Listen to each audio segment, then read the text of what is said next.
Good job, Mark.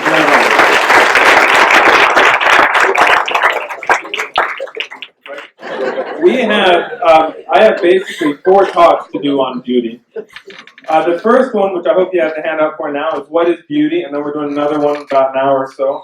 And that's going to be temptations away from beauty. Tomorrow we have 2 talks on beauty.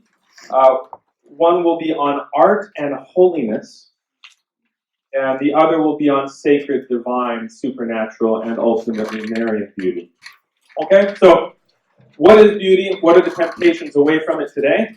And then tomorrow, art and holiness and divine beauty, followed by a little chaser on homosexuality, because why not? So today, what is beauty? I have 3 major points here. The first is what beauty is. Beauty is a spiritual reality expressed in a way that can be perceived by our senses. And I have here, it's distinct from abstract ideas. So let me give you just a basic understanding of the Catholic understanding of abstraction, okay? When you understand something intellectually, what you do is you see a lot of examples out in the real world, and then you pull the idea, you pull the spiritual truth out of it, and you express that in a formula or a proposition. And the mental correlate to a proposition is called an idea. So, for example, right, when we try to teach our kids, math, what's the number 3? We give the kids lots of examples. We say 1, 2, 3. 1, 2, 3. We show them the number 3. We show them 3 of something. And we keep doing it until they get what it means. What is 3? They understand the concept. Okay? And then they can use that concept and they don't worry about whether it's 3 rocks or 3 dogs or 3 cats or 3 dots or whatever. They know 3 apart from any material manifestations of it. That's what's meant by abstraction. It means pulling out some intellectual, immaterial reality. Okay? So that you can understand it. Well, beauty doesn't do that. With beauty, you delight in the spiritual reality as it still exists in the material thing. Okay, so I'm going to say it one more time. With beauty, you delight in a spiritual reality insofar as it still exists in the material thing. Let me give an easy example. Poem on the back, famous poem by Walt Whitman.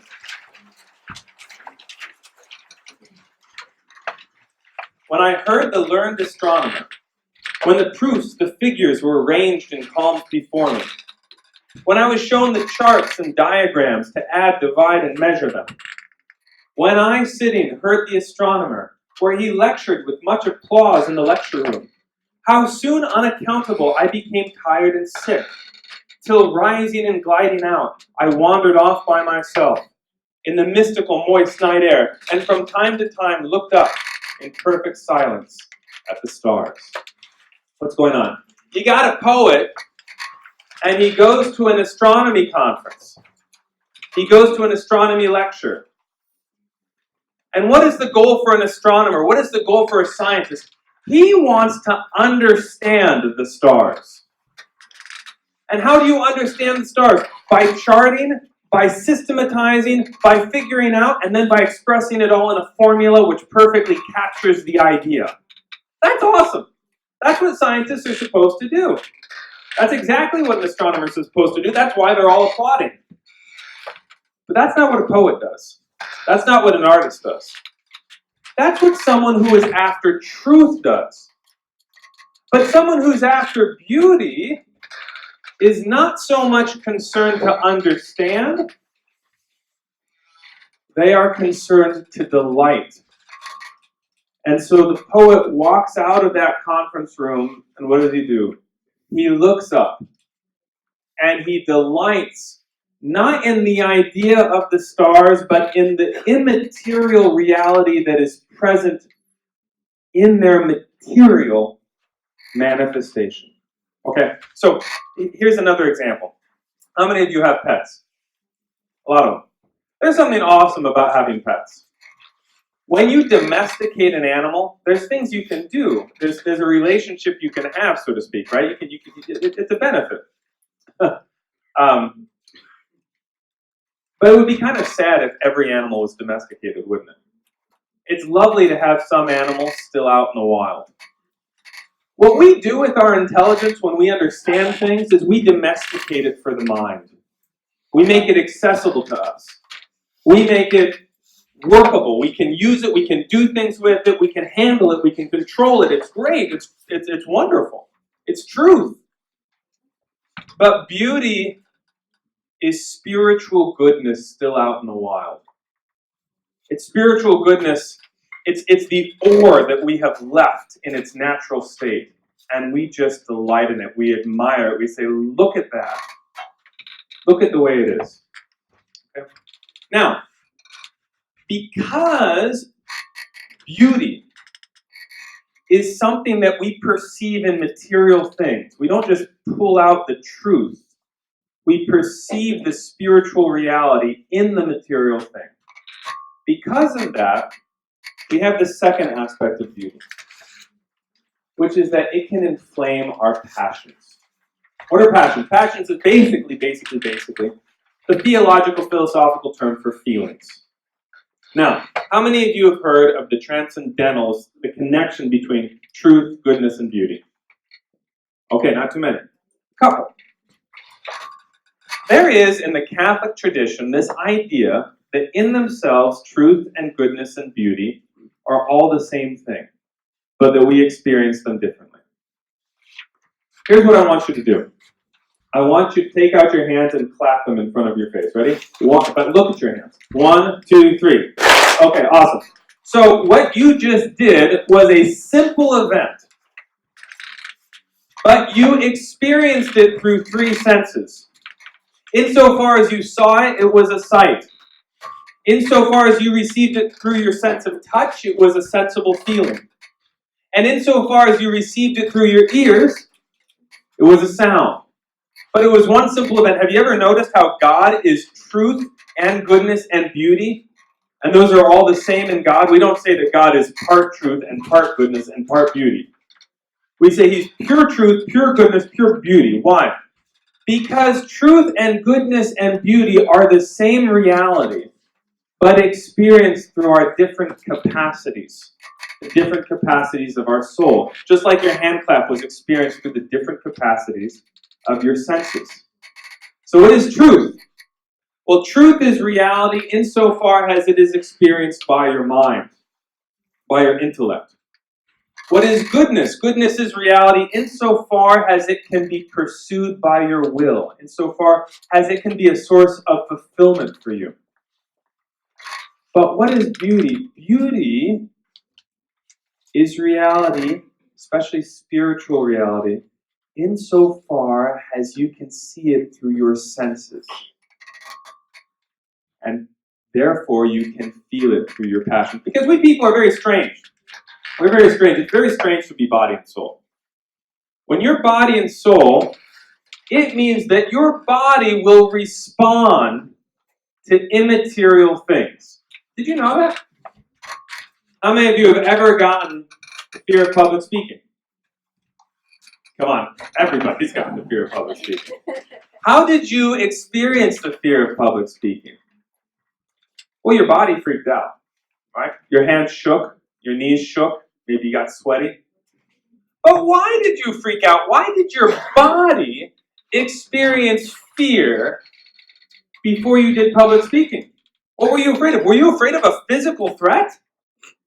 Were you afraid that if you did a bad job, the people would come bite you, right? Or throw things, or withhold food? Why do we human beings have a physical reaction to a non-physical thing? Because we're body and soul.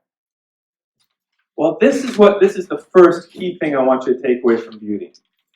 What beauty does is it gives you a physical reaction to spiritual truth and goodness. That's why beauty in a way is the ultimate form of being human. Because a lot of times you have to choose. Am I going to satisfy my soul, or am I going to satisfy my body?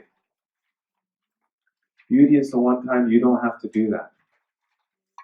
Beauty is the time where your soul is so satisfied that your body responds with delight. Right? When you cry at a beautiful film, when your spine tingles at a beautiful novel, what's going on there? You're being human. The two halves of you, which are so constantly in tension, are coming together and you are delighting. One of the most important things that people forget is that it's not enough to say, well, I'll try to love him or her, but I won't like him or her. Or I'll try to do the right thing, but I'm not going to like it. That's not enough. That's not acceptable, because God gave us our feelings for the same reason He gave us everything else, to draw us towards our ultimate destiny. You are supposed to feel delight in a child of God, whether it takes some work or not. You are supposed to feel delight in prayer and liturgy. You are supposed to feel delight in giving money to the poor. You're supposed to feel delight in the thought of heaven. And people don't do it anymore. Why? Well, because they have forgotten how to design images that will move them to physical joy. And that's what beauty enables us to do.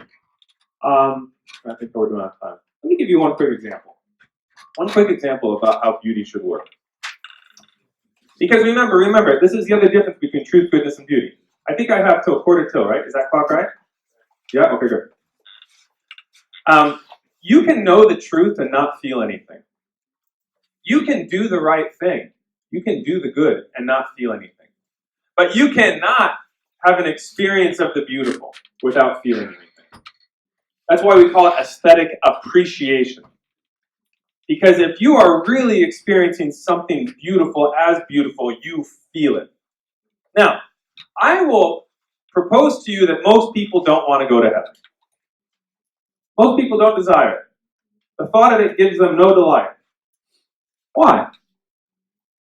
I mean, they figure it's better than the alternative. But they'd like to delay it as long as possible. Why? Because our images, our pictures, our sense data for heaven are awful.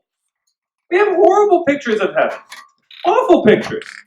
Right? You ever watch a cartoon when someone goes to heaven? They're never happy about it. Remember a little Donald Duck? They get like a little cloud and a standard like 5-string harp, issued, and that's it. Right? Or you have the gospel choir image of heaven, where everybody's in robes singing Alleluia, which is fine for the first billion years, right? But after that, it gets a little tedious.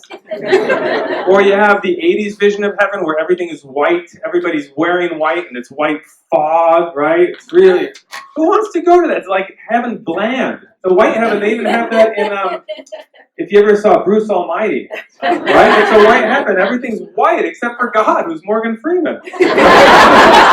Nobody wants that. Sometimes people say, oh yeah, well, you see God face to face, which is great, but sometimes you have this awful picture of having coffee with God, and He's got a huge head, and what are you going to say? Because He knows everything already anyway, right? There's nowhere to go. So nobody wants to go to that. Nobody's excited about that. But what are the images Scripture gives? Well, the images Scripture gives are beautiful. Oh my gosh. They will make you long for it in your bones. Right? It's a wedding feast. You ever been to a chicken wedding reception? I mean, I would do that forever. I would do that. Yeah, let's do it. That was great. It promises you brother, sister, father, mother. I don't know if there's a weird movie, but it's called The Tree of Life. Boy, it showed a family reunion as heaven. And my family's kind of broken. And I'd do anything to get to a place where all of my family not only was together, but was really, genuinely so happy to see each other. No reservations. Yeah, I'd do anything for that. That sounds impossibly awesome. Right? Heaven is a mansion, many mansions, with the mortgage paid off. Yeah, okay, we do that. That's a great image. Heaven is a new heavens and a new earth. No sea. in the book of Revelation, the sea represents chaos and pain and the sort of thing you just can't predict and can't deal with. There's no new sea, but there's a new heaven, new earth. What does that mean? Every good thing. So what you do is you picture. God gave us imagination for the sake of beauty, so that we could delight in His plan. Right? So you picture the best 5 moments of your life. And you imagine that forever. You say, okay, yeah, let's do that. I'm game to go. Let's go now. As soon as God wants, I'm ready. Okay, that's what beauty can do. Beauty moves. It moves your whole humanity, body and soul, towards the true and the good. It makes you love it. It makes you delight in it. Okay.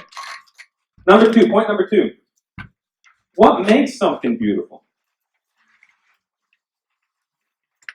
What are the characteristics of beauty? Now we talked about the experience and where you found out what human faculties we respond with. What makes something beautiful? This.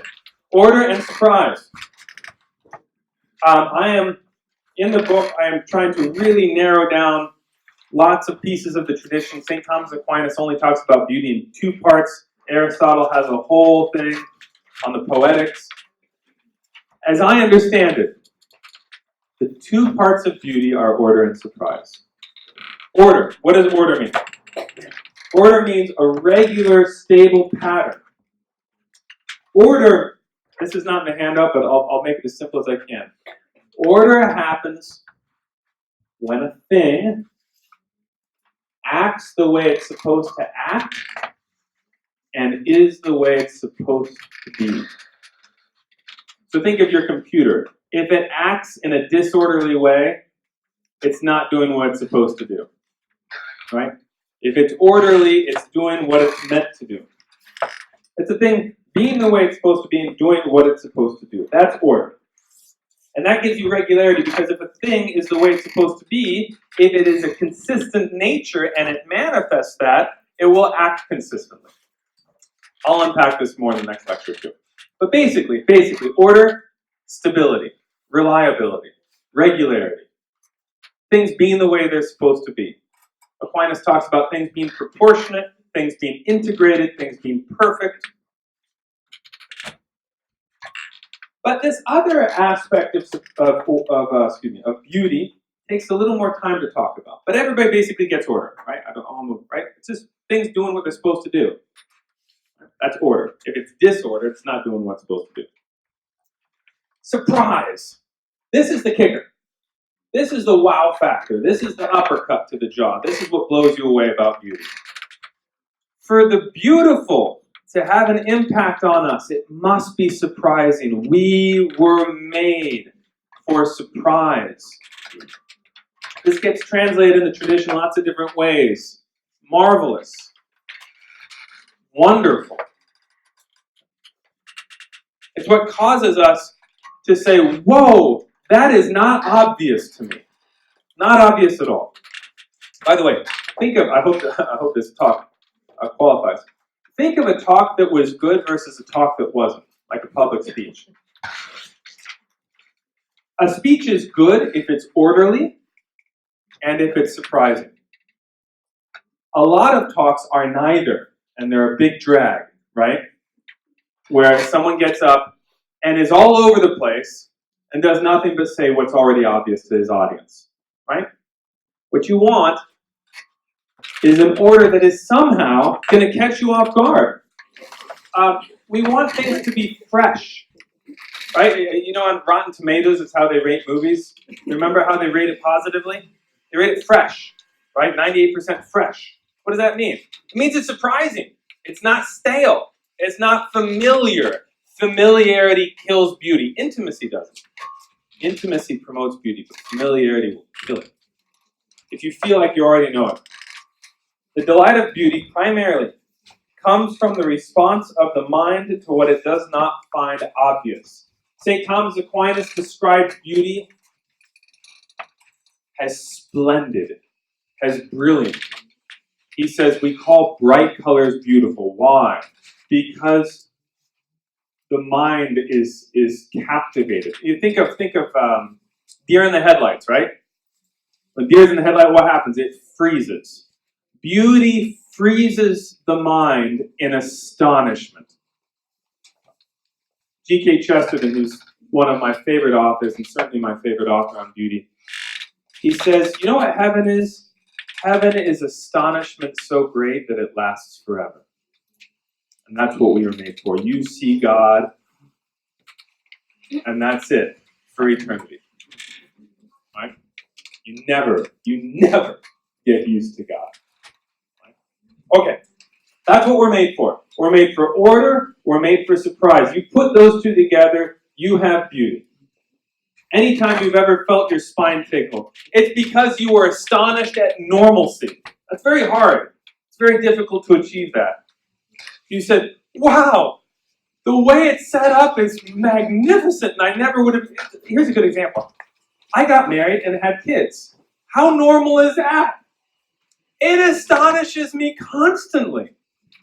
You can't believe it when you do it. You can't believe it. You're like, I knew this happened, but whoa, right?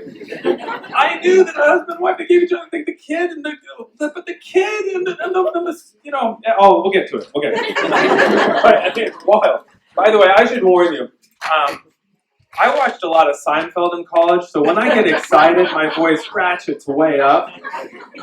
And I did, well, this will come up later, but back at my old job, several atheist groups asked me to do debates. And my first debate was with a guy named Dan Barker. These are all on YouTube.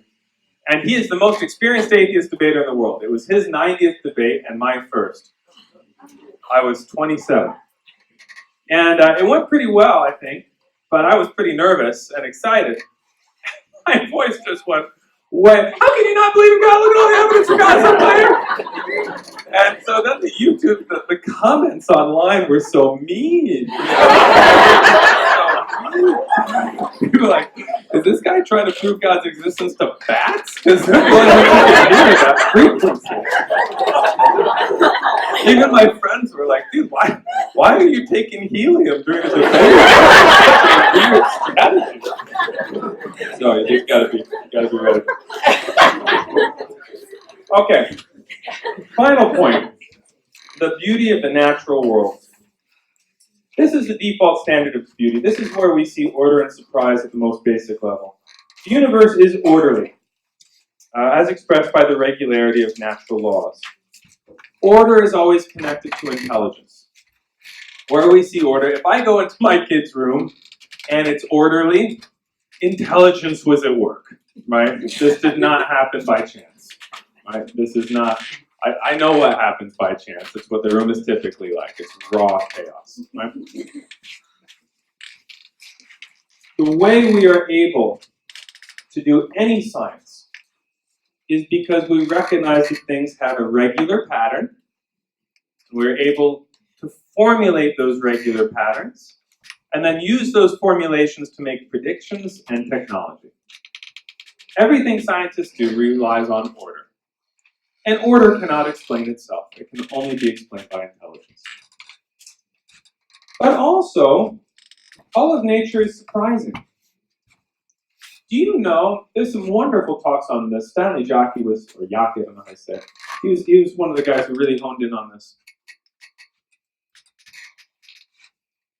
He pointed out that a lot of other civilizations had the power to develop what we now consider modern science.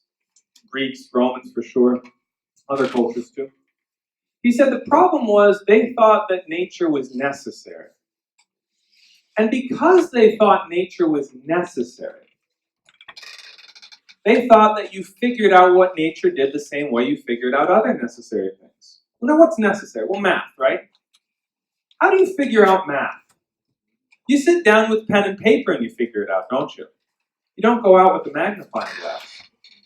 You sit down and you work it out. Maybe some stupid person who couldn't think would have to count on their fingers and do experiments to see how math works.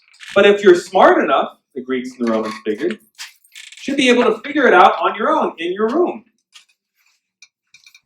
Because they thought it was necessary. Like math. But it's not necessary. It's radically creative, it's free, it's surprising. There's no way to know in advance what the natural world is like, so you have to go out and look. It's like trying to deduce an art gallery. You can't know. Go see for yourself. Go see what the paintings are. That's why what we call today experimental science emerged in what? Guess what? Christendom. Because we said, yeah, this is orderly, but it's also going to be surprising. And we couldn't just figure it out. It's not just logically deducible. It's not obvious. Not obvious means surprising. We're going to go look. You see all this in the Genesis creation story. I don't know. Actually, I have a little pen here. Everybody remember what God makes on the first day? Light, dark. Okay, second day.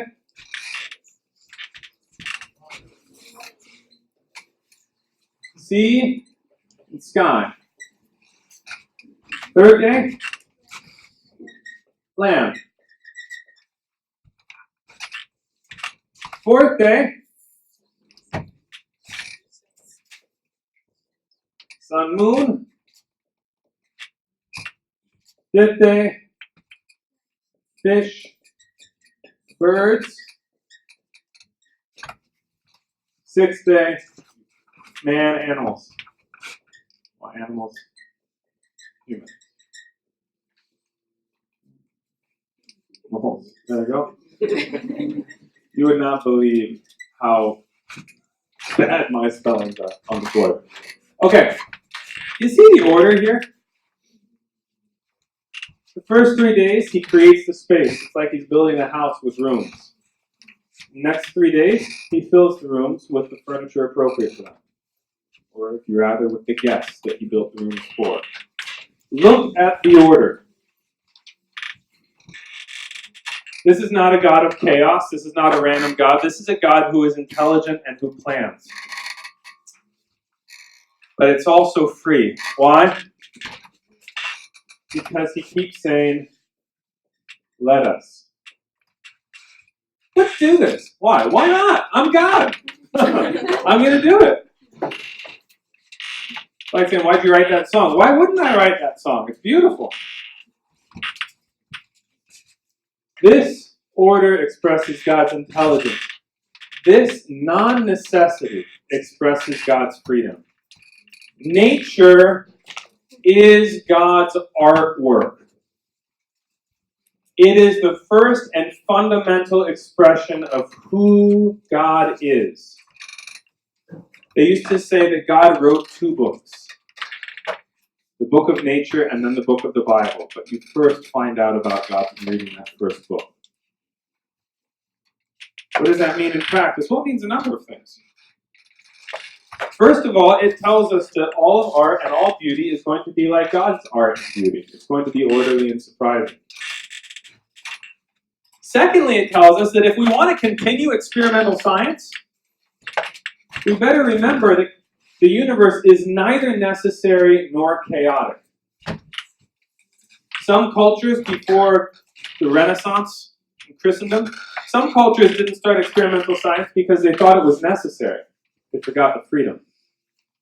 But other cultures, for instance, cultures in the East, they never got to experimental science because they thought creation was chaotic, that the will of God or the will of Allah was inscrutable, unknowable, radically mysterious, that there was no rhyme or reason to it.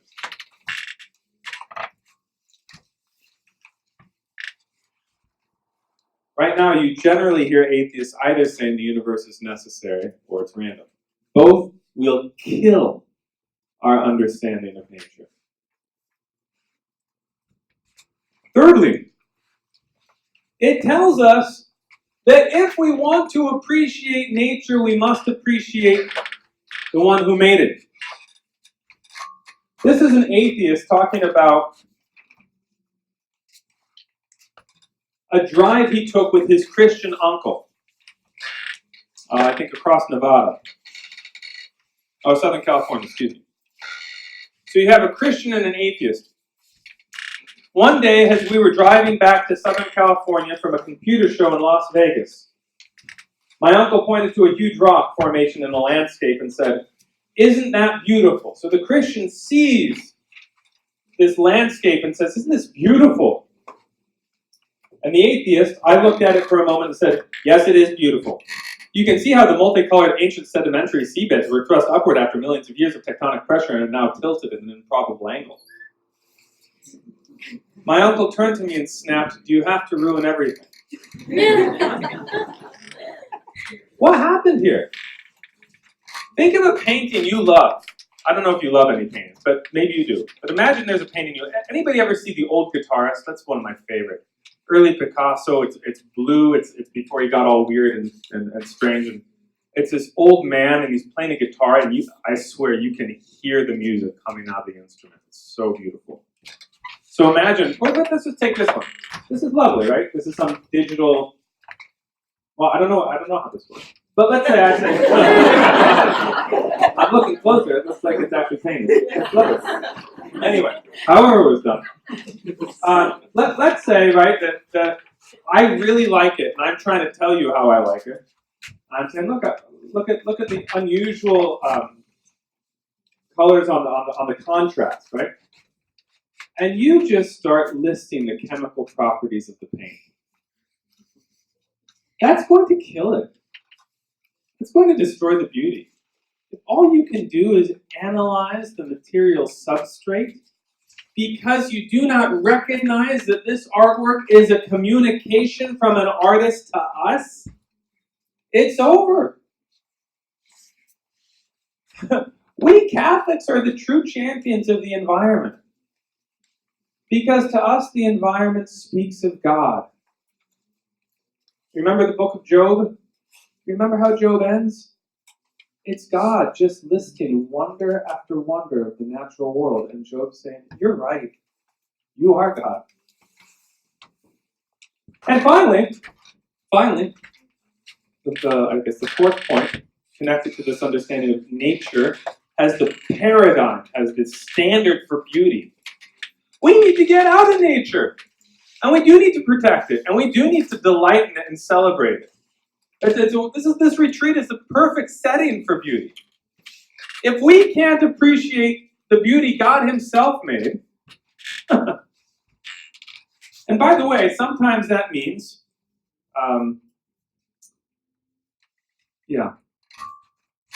sometimes that means we have to be careful to remember that the earth is not just a resource, and it's not even just a habitat. So for instance, at Mount St. Mary's, where I teach, it's the most beautiful natural environment. It's just lovely. And there's this grotto with a golden statue to Our Lady looking out over the fields where St. Elizabeth Ann Seton lived. And son of a gun, if they didn't just put solar panels all over a huge field so that it's almost impossible not to look just at that. So the environmentalism that we should all embrace is an environmentalism that puts beauty at the center. Because fundamentally, the natural world is a piece of art that God gave to us to tell us about himself. Now, I don't know a better way of getting peace than doing that. So for instance, I promise I'll end with this. I am the first generation of parents who is better at video games than their kids. Well, imagine, I thought about this, imagine if a father had built a cathedral for his kid, and he took him in to show it,